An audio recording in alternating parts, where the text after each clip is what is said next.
Hi everyone, welcome to today's video where we're going to discuss The Famine Road by Ivan Boland. Many of you will have done this in class, so this is just a quick revision video, going back over the main points, looking at poetic devices, the themes, and just giving you a summary of the poem. As you know, there are two poems within this poem. The first one about the famine in Ireland and the famine roads in which the British forced the Irish to build. And the second poem is a woman dealing with infertility.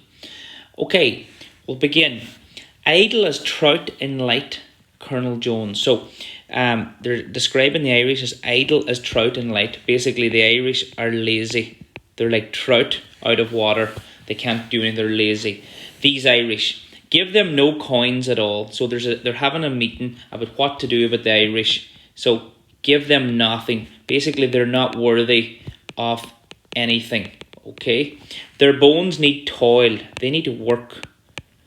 Their characters no less. So Trevelyan is telling Colonel Jones that no, we don't need to give them coins. We don't need to give them. We need to get them, make them work, and their character needs work. Okay, so basically the entire Irish race needs work. The entire Irish race is lacking in character. They're lazy. All the stereotypical things that the Irish have been described through the years. Trevelyan has used them all. You may remember Trevelyan's name from, if you've ever heard the Fields of Athenry, for he stole Trevelyan's corn. So Trevelyan's seal blooded the deal table. Now, the seal there would be the wax that was used for the letter that was being sent to Colonel Jones. The Relief Committee deliberated, so they discussed, might it be safe, Colonel, to give them roads to force from nowhere going to nowhere, of course. Okay, so in order for the Irish to get whatever little bit of food that they were going to give them, they were going to forced to build roads. Now, these roads went nowhere. Okay, absolutely nowhere. It was used as a way to punish them, and it would actually be used in prison. The chain gangs you'd often have seen forced to do manual labour to keep them out of trouble, out of mischief. These were people, a famine was going on, there was no food due to the potato blight. Okay, so the first verse there you see, and you'll actually see a simile there, idle as trout in light, Colonel Jones. So, forced to build roads, that was at the famine roads, and many people believed they wanted them to build these roads to keep them occupied while the British were able to take food and export it to Britain. Now, within the poem, there's also a second poem. 1 out of every 10, and then another third of those again, women in a case like yours. This is a woman dealing with the fact that she cannot have a baby, and the doctor. The doctor, I suppose, speaks to her and not quite as harsh as Trevelyan and Colonel Jones, but again, using statistics, a lack of empathy. Okay, so for the doctor there, we have a real lack of empathy there. Statistics, I think someone who was dealing with an issue like this doesn't really want to hear statistics. So you have two poems there, and we'll, I suppose, explain how the poems are interlinked as we move through. Okay, we're just going to go to page 2. Sick, directionless they worked. Okay, so they were sick and there was no direction in the way they worked. Fork, stick were iron years away. Okay, so they hadn't even got the proper tools, okay, in order to work. After all, could they not blood their knuckles on rock, suck April hailstones for water and food? Okay, there's again talking about the Irish. Could they not blood their knuckles on rock? And could they not suck April hailstones for water and for food? So basically just leave them to their own devices. Can they not figure it out themselves? Why do they need help? Okay, again, a lack of empathy. Why do they need help? The English are looking at them basically as if it's not our job. Why for that? Cunning as housewives. Again, we have a simile there. They're describing the Irish as cunning as housewives, each eyed as if at a corner butcher, the other's buttock. Okay, they're describing the Irish as cannibals here. Okay, they would eat each other if given the chance. Okay, now, you would have, some of them may have, but it is the British who has driven the Irish to be the guest. But again, it's that they would eat each other.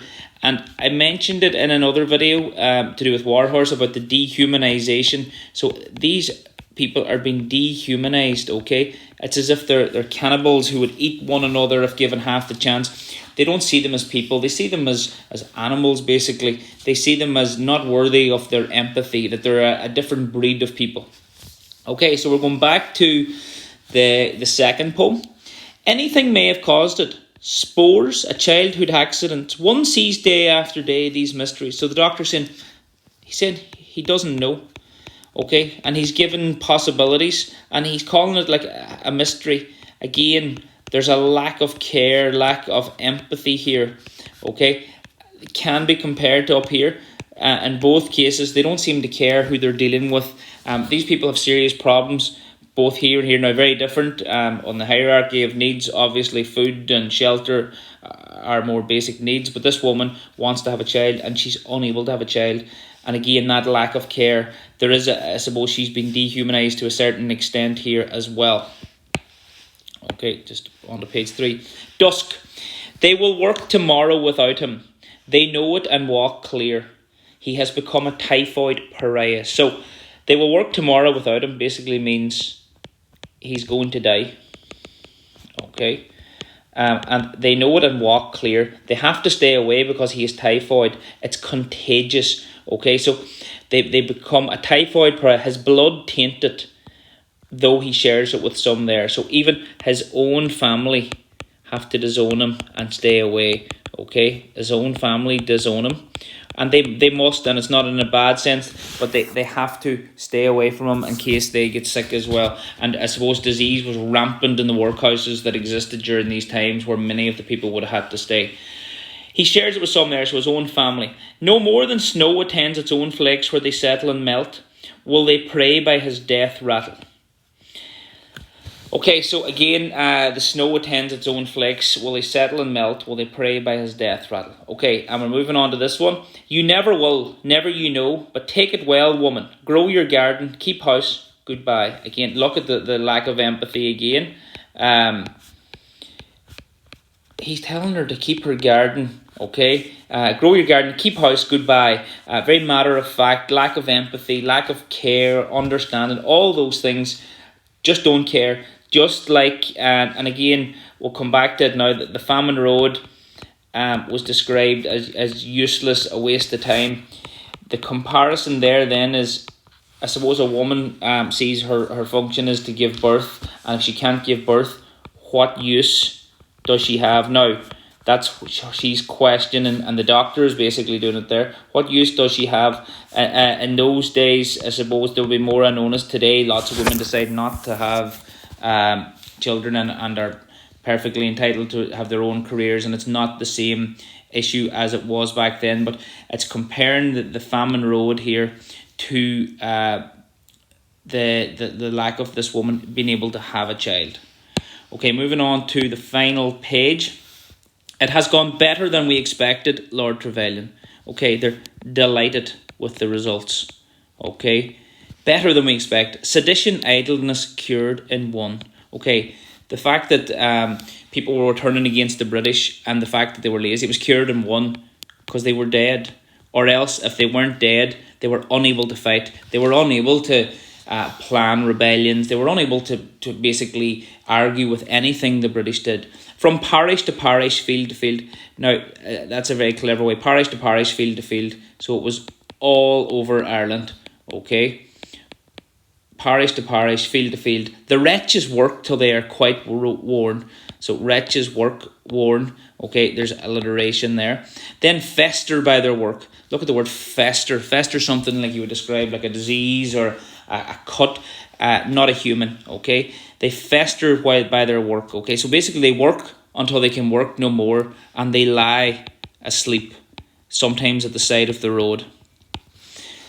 We march the corn to the ships in peace. Now here we see the reason for the Famine Road. While the people are built, or while the Irish people are making the roads or constructing the roads and hammering at these roads that are going nowhere, they're marching the corn to the ships in peace. This Tuesday I saw bones out my carriage window. So someone had just died. Someone had died, and basically their body had basically it wasn't buried, so the bones were all that was left. Someone had died on the road, and they weren't even buried because at this point there was no one no one was able to take the time out to bury someone, because everyone, the only thing they were able to care about was themselves. Such was the situation they were in. Your servant Jones. Now, he's sending a letter there again. So he's telling them how delighted he is and how wonderful this experiment has worked. They're either dead or unable to rebel against their wishes. And then in the last one, just to tie up the poem, barren. Now, the word barren, very harsh. Never to know the load of his child in you. What is your body now, if not a famine road? Okay, so again, that her body is a metaphor for the famine road. Okay, so comparing the famine road, which was going nowhere, it would never be any use, basically telling the woman that she's not going to be any use. Boland's talking about how society maybe treats women who are unable to have children there. And also, I suppose, going back in time and dealing with how the British dealt with the Irish. And again, it's that whole dehumanization. So think about the metaphors, the similes, and I suppose the storyline there is really important, to know what the story of what happened in the poem. Sometimes you may be asked about Boland's clever use of language, or her clever use of references from Greek mythology to Irish history. Okay, yeah, and War Horse, Child Prime. There's always a story behind her poetry. So that's all we have for today on the poem. And again, if you have any questions, contact the website. And if you like the video, please hit like and subscribe. And as ever, there are more notes on endasEnglishNotes.com. Thank you.